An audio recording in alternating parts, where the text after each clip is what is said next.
Bag तपासणीवरून जे राजकारण सुरू आहे त्या संदर्भातली बातमी पाहूया।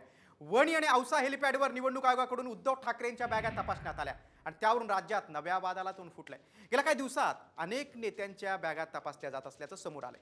आज मुख्यमंत्री एकनाथ शिंदे यांच्यासह अजित पवार, काँग्रेसचे अध्यक्ष मल्लिकार्जुन खरगे, काँग्रेसचे प्रदेशाध्यक्ष नाना पटोले यांच्याही बॅगा तपासण्यात आल्या।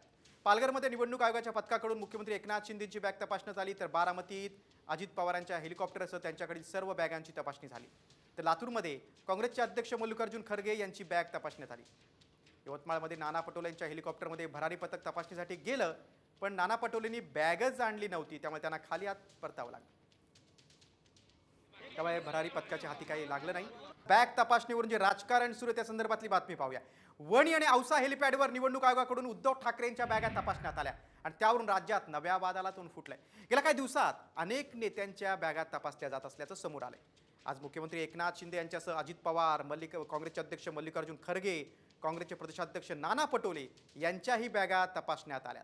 पालघरमध्ये निवडणूक आयोगाच्या पथकाकडून मुख्यमंत्री एकनाथ शिंदेची बॅग तपासण्यात आली, तर बारामतीत अजित पवारांच्या हेलिकॉप्टरसह त्यांच्याकडील सर्व बॅगांची तपासणी झाली। तर लातूरमध्ये काँग्रेसचे अध्यक्ष मल्लिकार्जुन खरगे यांची बॅग तपासण्यात आली। यवतमाळमध्ये नाना पटोले यांच्या हेलिकॉप्टरमध्ये भरारी पथक तपासणीसाठी गेलं, पण नाना पटोलेंनी बॅगच आणली नव्हती, त्यामुळे त्यांना खाली हात परतावं लागलं। त्यामुळे भरारी पथकाच्या हाती काही लागलं नाही।